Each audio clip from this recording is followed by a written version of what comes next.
Good afternoon. I'm Ethan Roy here with Coach B. It's part of the final episode of Coach B Weekly of the 2018-19 season here. It's hard to believe it's the final one here. We were just in Louisville for the NCAA tournament. What was the first thing that you did once we got off that plane to snowy Pittsburgh? Well, we were landing. I was sitting near the president and his wife, Dr. Howard, Barbara Howard, and I remember I turned back to him, and I said, I think I see a white ground. I'm looking. Does that snow? Yeah. And they started shaking their head. And they're originally from. They came from like the Texas area. Yeah. So it's not a snow belt over there. So it was just kind of like a wow. And I'm from Buffalo, so I'm used to seeing white. But it was shocking because as we were getting onto the plane in Louisville. Yeah. It was gorgeous. The weather out there was really nice. It was gorgeous. Yeah, the sun was shining.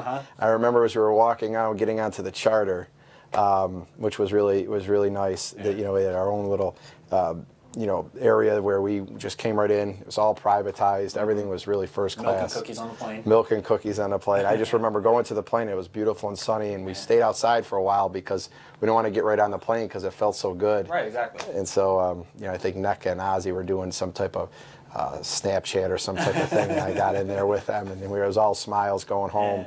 Yeah. The weather and the sun really brings out the energy, and then as we're landing, we got that rude awakening. Like, what is that? That's Open the door, you walk down, and bam! Yeah, it just hits you in the face. But it's been nice since the sun's been out and everything's been. It was just that weird feeling that hey, we just left sunny and beautiful, and then we're a short flight. A short flight away, very little mileage, not much north, and about 45 minutes. Yeah, it's amazing. So anyways, it cleared up now. It was a little different landing, and the first thing that I remember saying was, is that snow? And that was the first reaction to the whole situation, but it's all fine. There's worse things. Like I said, then you got home with the wife and son there.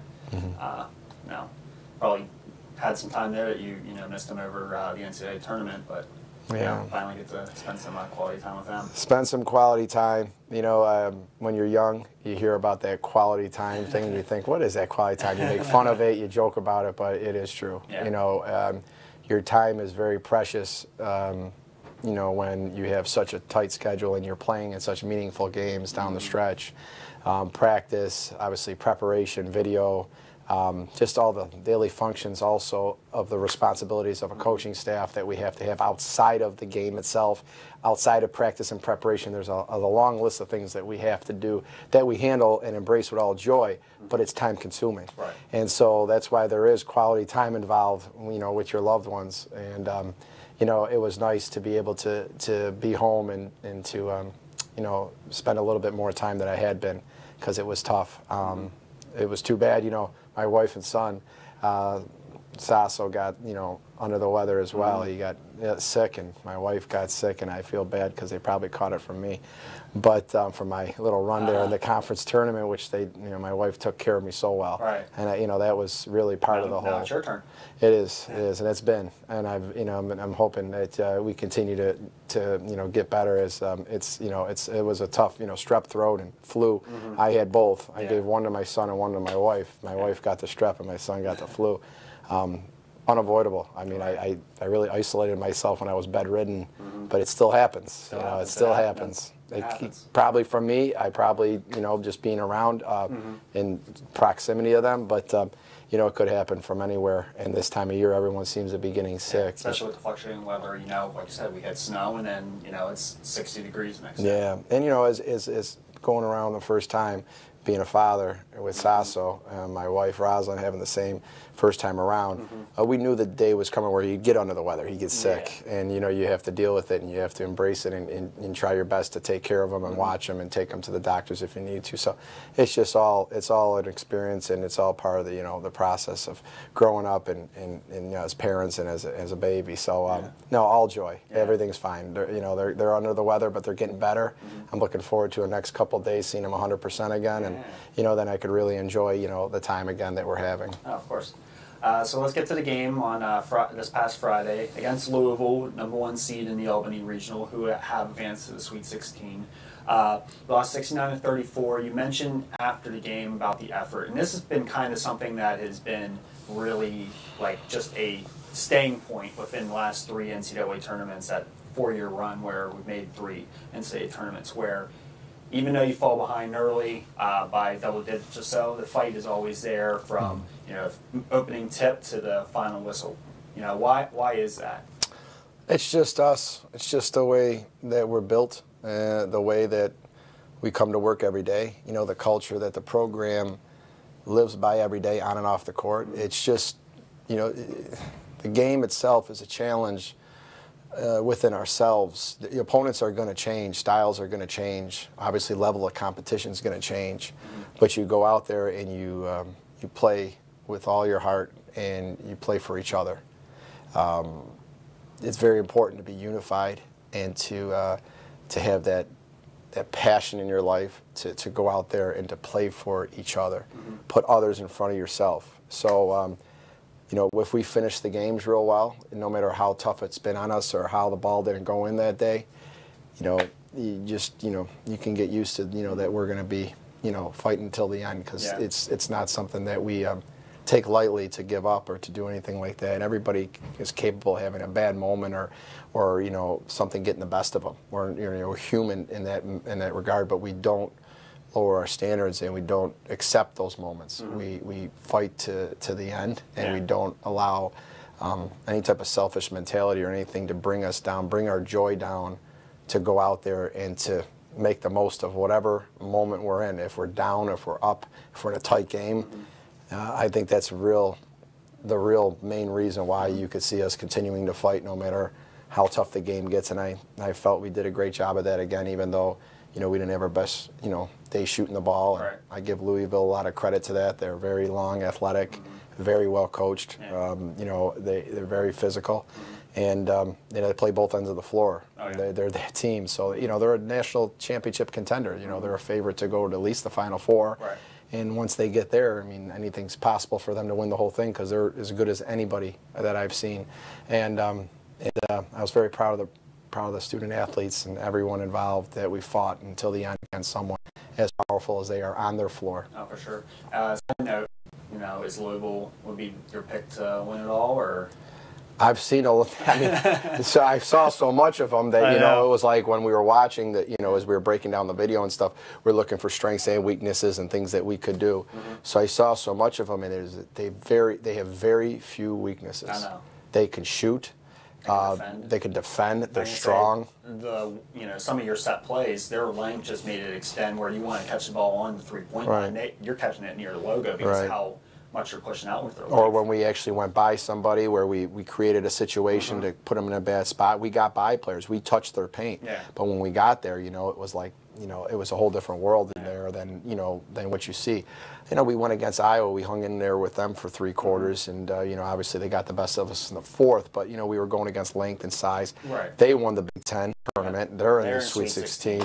So we've seen it. They had a scare against Belmont. For sure. Yeah. Watching that in the media room at Louisville. Yeah, but they pull through, and you're going to, maybe Louisville will have that scare. Yeah. Right now, nobody's really been in the game by halftime. Right. They've been up 20-25 each, against us, and then obviously against Michigan after that. And Michigan had blown out Kansas State. Yeah. They really opened that game up, and so you're looking at that game and say, well, Michigan's going to give them all they can handle, and then, of course, Louisville takes control early and never really goes below 20. Yeah. They're just a very strong team. They may have that scare as well. No, this is a game. You can come out there and play really well, and you can, do some things to bother them, and they could have a very off night. That's the beauty of sports, and there's a lot of pieces that have to stay connected in a sport like basketball or anything else that's a team sport. So, I don't guarantee anything. I don't say, they will win the championship, but I would not be surprised if, they're definitely, playing for a championship. Yeah, they're definitely for sure. There. One thing that the team did really well, I thought, was defensively against Louisville. Louisville boasts one of the best offenses in the nation, both scoring-wise and efficiency-wise. Right. You held them under 70, which there was only 6 teams this season to hold them under 70. 4 of those being ACC teams, the 5th being Arizona State, now the 6th being Robert Morris. Right. And you forced 17 turnovers, only committed 15. So, you won the turnover margin there. What went into that kind of defensive effort? Well, those are a lot of positive points. I mean, those are things, again, the takeaways that we took away from each game this year. Those were takeaways. The turnovers, did we take care of the ball as well as we could have? Did we force enough turnovers? Did we hold them under their average of scoring?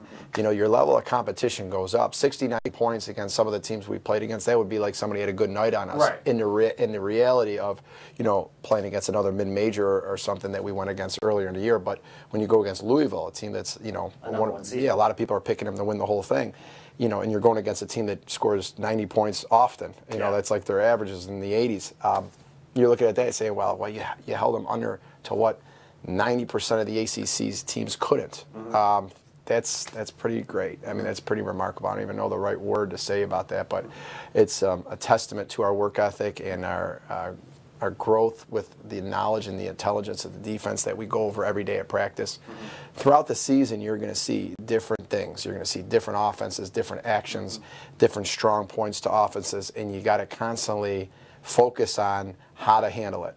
How do we handle this action? Sometimes you get thrown tricky actions on you, and right off the bat, you don't know exactly how to handle it. As a coach, you got to figure it out, and then there's got to be no confusion on the court. And I think a lot of that defense had to do with our players going out there, knowing who they are, being confident in their work ethic, that they would not let down, they would not get lazy, they would keep working, and when things happen on the court, they would stay locked into the intelligence and always communicate. Right. And I think, you know, keeping them out of our paint was a huge thing. I know that was a huge thing. Also, making sure that we identified the actions and communicated really loud. Those were all main reasons why we can keep a team that, you know, could go off and score well over that in every game the rest of the tournament. Why we were able to do that. Very proud of the effort. And, you know, defensively, we've had some great recognition. And statistically, you know, they ran off a lot of that stuff, top in the conference in all categories, and then 11th in the country nationally.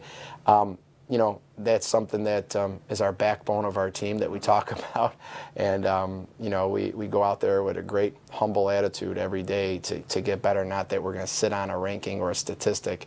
It's how we're built. So, it was a great part of the game. Great points to talk about, you know, besides the fact that we couldn't put the ball in the basket too well for a lot of the game, we were able to obviously get down the floor and always defend on that next play, even if the ball didn't go in the basket. Right.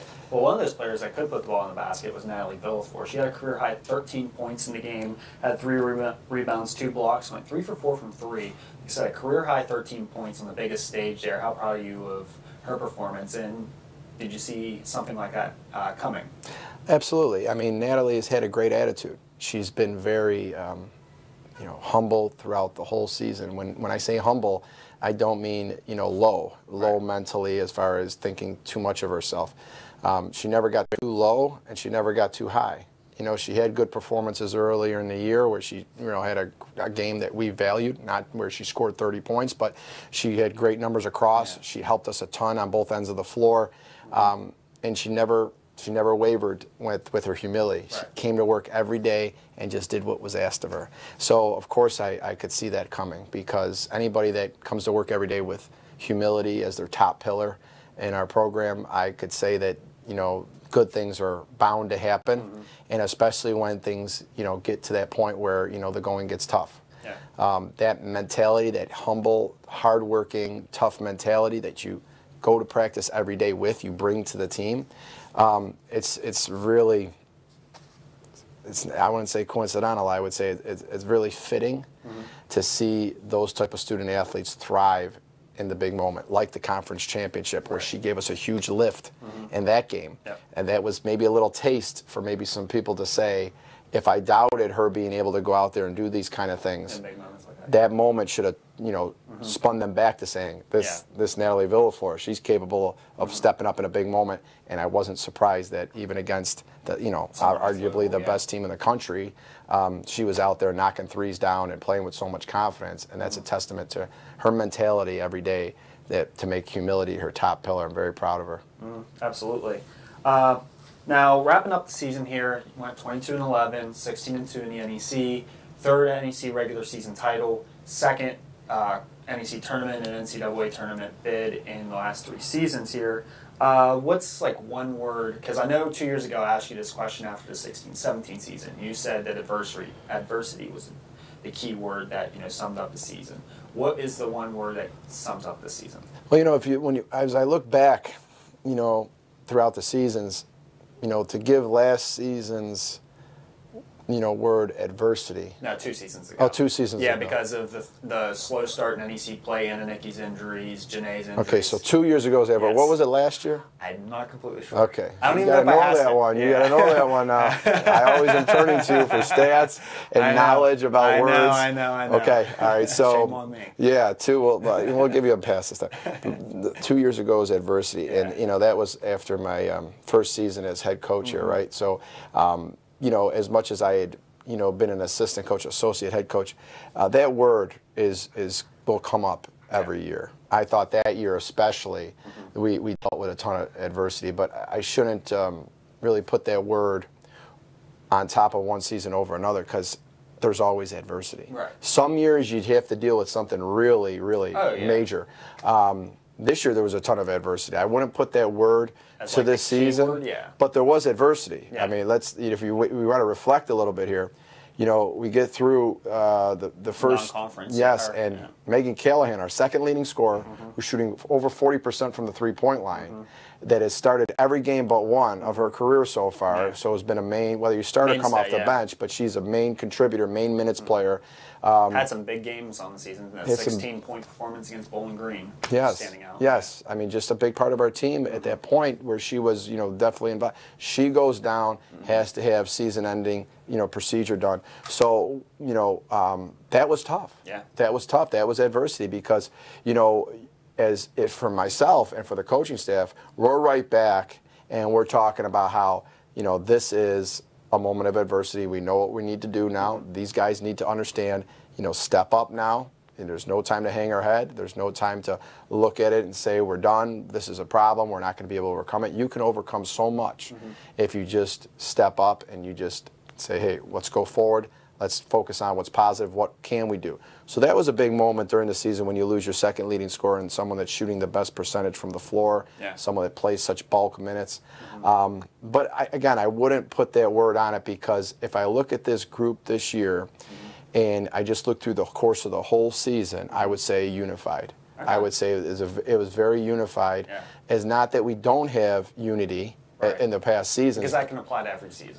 We've been unified. This is the one that kind of goes right. the rest. We've been unified throughout my whole career here. There's been years where it's been like it was this year, where that was a real big thing for us of how unified we were even in the tough moments and down the stretch.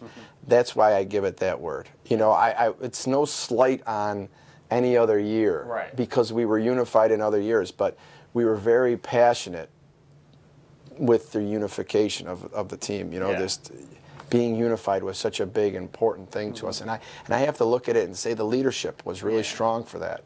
Kima Daschel, I have to mention her name because she doesn't get mentioned enough because of how injured she's been and how that could really take its toll on somebody. Not just their body but mentally.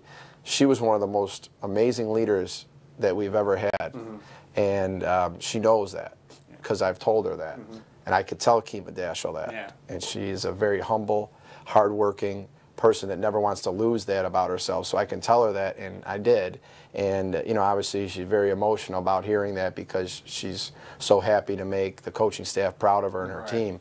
But she had a lot to do with that as well. Brought it every single day and cared about being unified. So that was probably the word that I would say that really sticks out to me this season, because even though we've had other seasons where we were very unified, that was the word that really glows about this team. I'm going to say that's a very good word to use because that also really comes to mind with me. And the moments that I would bring up there were from after the NEC tournament where they're announcing the all-tournament team and everyone swarms Nina whenever she makes it, and everyone swarms NECA, and it's just a huge celebration, just the unity that everyone's just so happy for seeing one of their teammates receive such an honor or whatever. there's no other word I think would sum up this season. I'm glad you feel it too, because it's you know, you're connected into this circle. You're right into this circle. You're with us all the time. You travel with us. You know the team. You know the team further than just watching them on you know, TV or coming to the games. Unity is one of our pillars, and you know, as much as we focus on those pillars and how much it means for us basketball-wise to be the best team we can be, it's something that we focus on off the court, with our academics, with our community service, with just getting up every day and going to work. Just our overall mentality. Unity is a big part of not just within our team, but it's just a big part of our life, with no matter what we're doing. So. Yeah, it was great to see that pillar on such amazing display when the moments were there where you really will see when a team is completely unified and how happy they were for each other. You know, Nina Augustin, you know, getting first team all conference, and just the embrace of her, because you know, it was something she has not been recognized yet, and she's been such a big part of the program from the day she walked in, and then obviously NECA with how much she's grown to be recognized in so many different ways. You know, just unified, just amazing. Yeah. Now looking ahead to 2019-20, you returned most of the team back, or slated to return, you know, 70% of the roster, with freshmen, sophomores being freshmen, sophomores, and then the juniors with NECA and Nadej. You had Dome, Forbes, and Trinity Papamangeris. You know, we're probably going to be picked to be conference preseason #1 once again. So how do you manage expectations going into, because you know, you have this young team, you're only slated to lose a couple of pieces, and you made the NCAA tournament. So what's next here? Well, you know, whatever they pick and whatever you know they project. If we're recognized, that's great. I mean, it's great to be recognized. I've always said that from the very beginning. It's not that we get angry when we're recognized or we dismiss it. You know, it's just part of our culture to be very humble about it, because you know, things that are voted on and stuff like that is recognition. It's something that you know, people are noticing our efforts and our culture and our stability in the program, and what they expect out of us year in and year out through our body of work. So you know, that's great if that happens again, but you know, that is what it is. We'll see when that happens, and we won't even think about it. Just you know, specifically talking though about you know, the team coming back and the roster and all that. You know, it's a form of, you know, a mindset that you have, that stability of knowing what's coming back and knowing what you project to come back and to continue to grow. But the work is going to be put in when we get into the off season now, and we start working on the things that we got to get better at, and we just continue to grow and to develop and to never settle and sit on what we have and what's already made for us. We did not get to where we got to this year. We did not get all these things that you're talking about, all these, you know, these earned, you know, moments, regular season, conference tournament, the recognition, all that. Yeah, we did not get that from sitting on it or settling and saying, hey, you know, this is who we are, it's just going to happen for us. We had to be hungry. You know, we had to have those pillars in our life every day when we wake up. And those pillars cannot now be shut down because we're off season, because we're not playing anymore in games. Your work ethic to get in the gym and to eat right, to lift right, to stay locked in. I always say staying on that path, that light at the end of the path is there, but you got to stay on that path. You can't make turns. Stay on the path. And we have to do that now when it comes to the off season. If we're going to come back and continue to be better and grow and be the team that we are projecting, it's going to be not thinking about next year. It's going to be thinking about today. It's going to be waking up and saying, what can I do better today to get better in the big picture? So we have to stay in the moment. We have to keep going to work. We have to have a great off season. You know, we have to work hard in the gym. We have to continue to work hard in the classroom. That's a big part of this season now. You know, as we rest a little bit more than we have. I mean, and I say a little bit more because this, you know, like today, I'm up in the office and I'm, you know, looking over the arena floor here, and I'm looking over the window as I'm on the computer, and who's walking out there? Esther and Natalie, and they're out there for a couple hours, and they're not just playing horse out there. You know, they're not just playing pig or horse. they're out there doing sprints, catching the ball on the run. They're dripping in sweat down there, and I'm saying, man, these guys just got done on Friday, and they're out here on Tuesday. And they're not just shooting around. They're going after it. They're challenging their pace. They're hustling up and down the court. They're throwing baseball passes, catching them, trying to sprint in and pull up and dribble and shoot. That's the kind of culture that's going to help us continue to grow. Is you know, you're only 3 days removed from your last game, and you've gone through the whole season, and you've maxed out all the way to the NCAA tournament, and now, you know, you're back in the gym working on your trade. So that's, you know, again, if there's any confidence from the fans and the support, you know, that what we'll bring back next, look at those moments. Because if we work hard like that throughout the off season and want to get in the gym, even when it's not mandatory, that's what's going to help us continue to grow and to be that team that we all are expecting.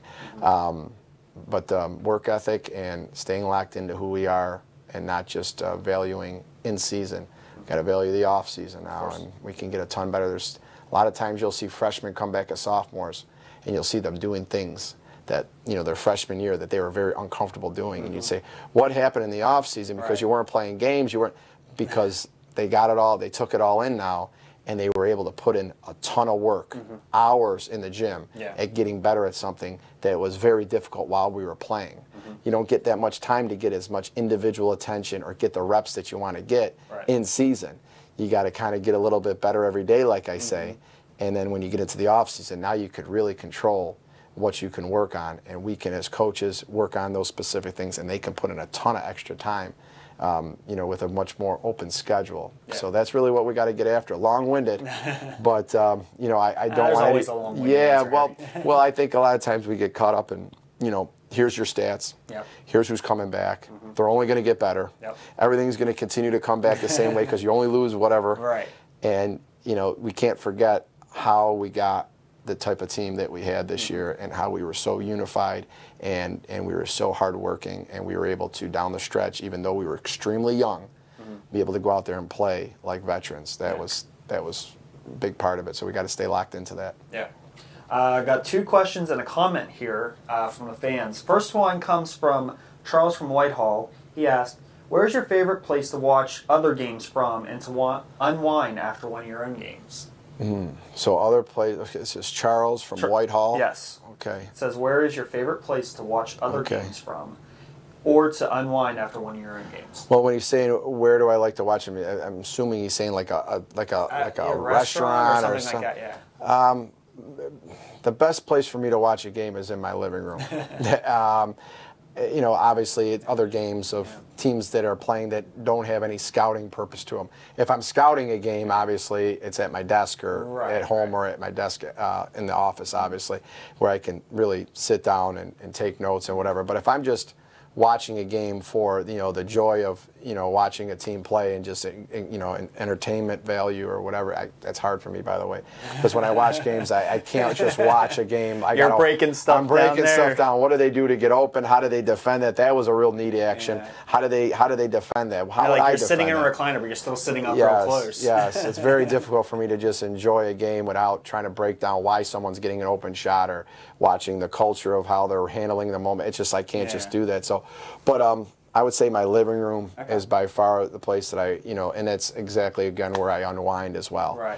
You know, when you have a young baby, you know, a lot of those unwinding moments are now holding your son and feeding your son and trying to get him to fall asleep or get him to smile and laugh. So I've kind of coupled that unwinding. I don't think I've watched a game without Sasso in my arms or close by, and so but definitely, you know, everyone that knows me knows how much I'm connected, you know, with my heart to UVA basketball. Sweet that is 16 now, Sweet 16. A little scare in the first round. A little bit. A little scare in the first round, but those guys, they don't waver. You know, it was not about being nervous or that they were worried about what it would look like to lose a 116 again. It was more about just continuing to grind and battle. And you could see when they took control of that game. I got to watch that game because it was after our game. We got back to the hotel. I enjoyed that, and then I enjoyed them getting to the Sweet 16. The round 32 game where Cal Guy went 0 for 10. They still, you know, That's played great. well, yeah. Though, think about some of the games we won, Yeah. and when we didn't have the best shooting performances Right, exactly. from someone, and we were still able to win. And those guys will handle that without, being selfish towards what I wanted. It's the team won. We did well. On to the next round. So, anyways, that's going to be by far, of all sports, my most, During baseball season, basketball season, you name it. But you name it. UVA men's basketball to me is just an amazing program, and I've enjoyed getting to know those guys, especially the closest friend of mine, Johnny Carpenter. I'm constantly texting with him just about every day, and it's great now, even though we're not able to play, which is obviously my first love, is to continue with us, to continue to advance, no question. But to have a team that you can root for like that, and be connected to, that's really. By far my biggest joy is he's asking, who do I enjoy? There's no level of comparison to that. Okay. And we got a question from Tom from Northside. He asked, in sports terms, it's common to say that a team is going golfing after season ends. Do you actually do any golfing in the off season? I used to. You used to. I used to golf, and at some point I just.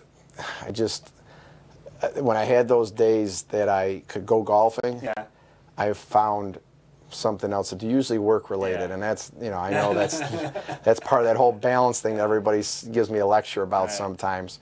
But I can't see myself going out much more now with the baby. So I would like to get out there again every once in a while. I have a nice set of clubs.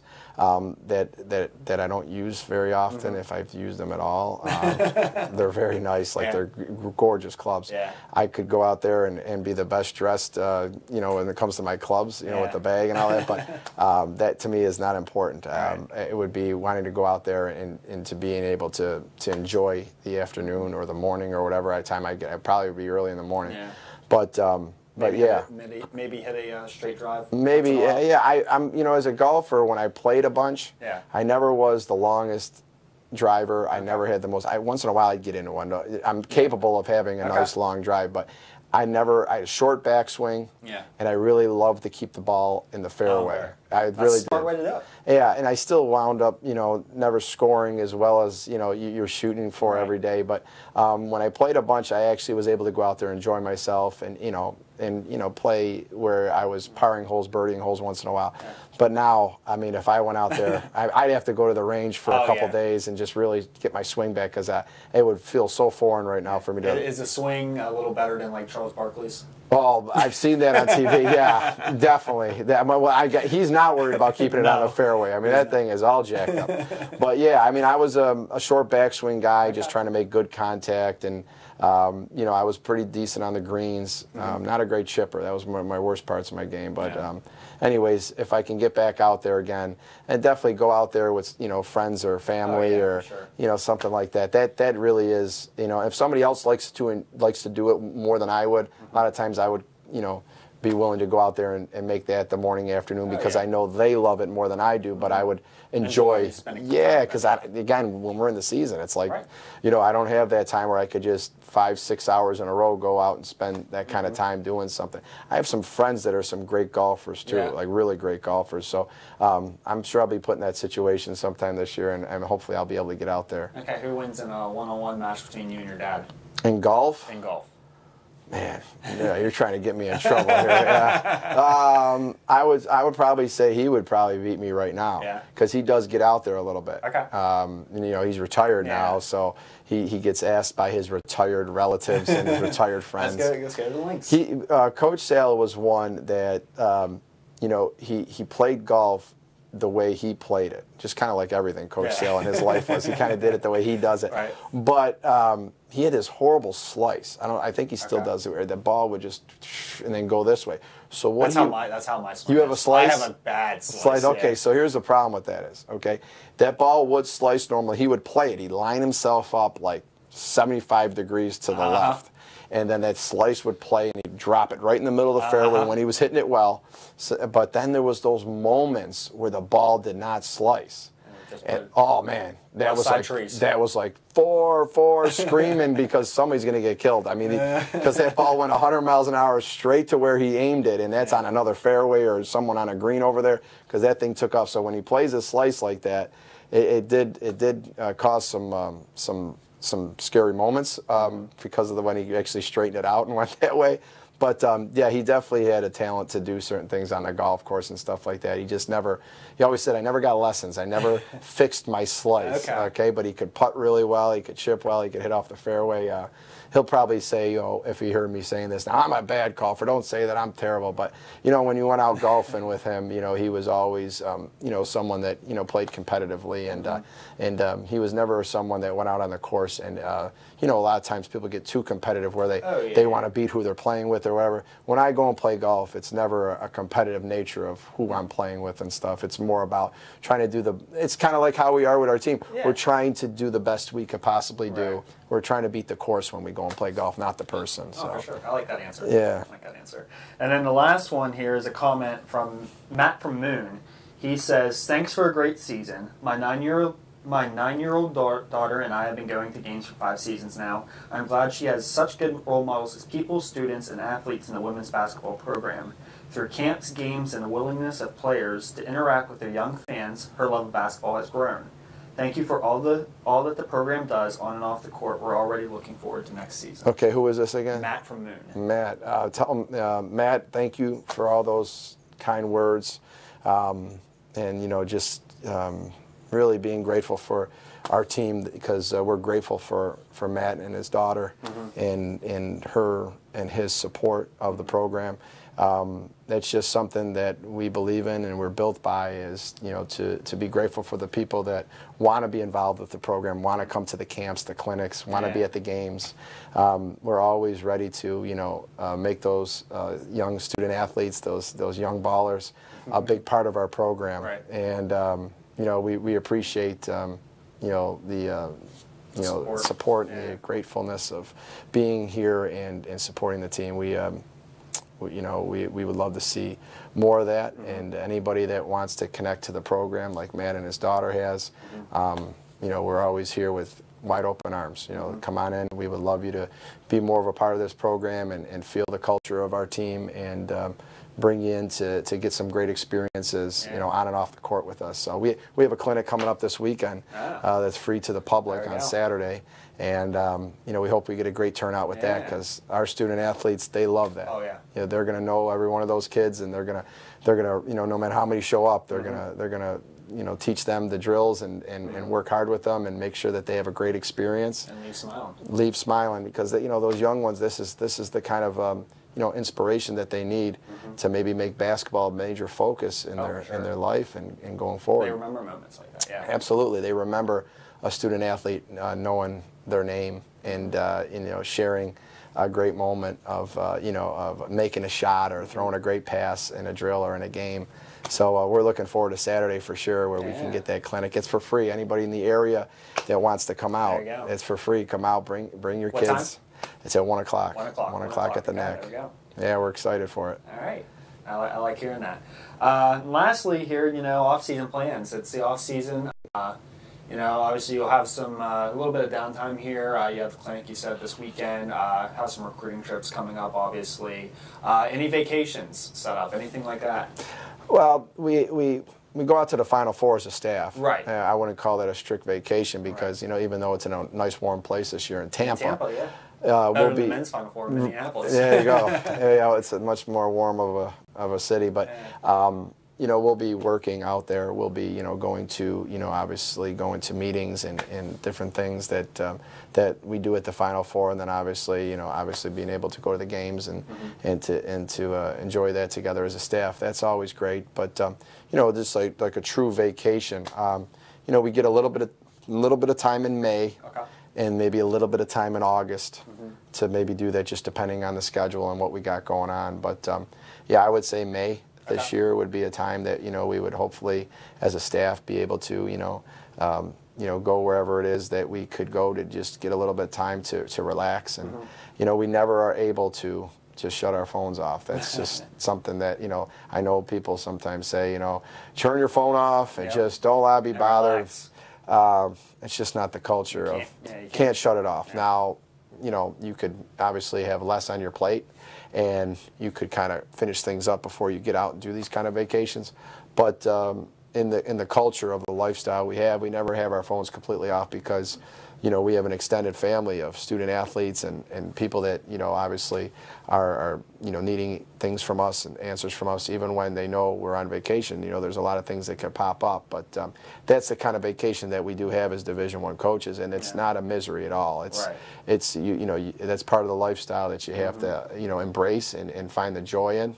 And so we'll have that in a little bit in May, hopefully, and a little bit in August. And, you know, I don't really have anything really picked out yet, but we'll be working on it now that the season's over. I'm sure my wife will want to sit down and start going. She probably has a list. She probably has a list, and she's waiting for the season to be over. PowerPoint presentation. Oh, maybe. here we go. Yeah, here just going over. Throw it up in the living room? Yeah, it's kind of presenting this one, that one. You know, with the baby now, obviously, it kind of limits things a little bit more. It's got to be a little calmer of an environment. But, you know, we've never been one to, you know, to be in a hustle bustle anyways when it comes to a vacation. It's been mostly something near water or something really, you know, calming and relaxing. So it won't be much of a problem with Sasso involved as well.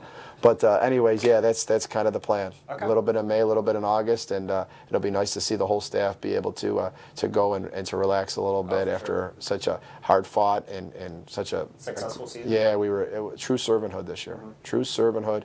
Not that we haven't had any other years like that. It's a consistency with our culture, but once again, it was a true servanthood. Everyone worked really hard for each other and put others in front of themselves, and that's really what this is all about to us. And you know, it's going to be great to have a little vacation after all that hard work. Absolutely. Well, thank you again for joining me, and enjoy the off season. Thanks, Ethan. I appreciate it. Thanks for everyone that supported us this year. Thank you for watching the show, and you know, obviously connecting to this program with all your heart. You know, we feel the love. We felt it on Sunday, the conference championship, to have the turnout that we had and all the views that we said across the country when we were on ESPNU was outstanding. But that's really important to the program. So we appreciate the support and continued support as well as what we'll appreciate. And please bring other people in. You know, we love new fans. We love. And we got a new building coming up. The new arena. Yeah, we'll be playing in a new building next season. That's right. I mean, get out there for that first home opener for us. And the next Coach B Weekly will probably be filmed in a different venue. Oh, maybe that's right. Yeah, that's right. Probably your new office over at the event center. That's right. Yeah. So some new things coming. All positive. All great. And like I said, we're very appreciative of everyone that supports us. It means so much to our student athletes. It means so much to myself. And if you ever need to reach out for anything for this program, we're always here to help. And you know, like I said, Matt with his daughter, that's a great story. We need more Matt stories, more Matt type of stuff going on, because we love to have the kids out and connect to the program. So please get to the camps this year, whatever camp it is, the team camp, the individual camp, the elite camp. Get out to the camps and connect more with us. We are here with wide open arms. Definitely. Make sure to follow Robert Morris Women's Basketball on Facebook, Twitter, and Instagram. All of the handles are RMUW Basketball.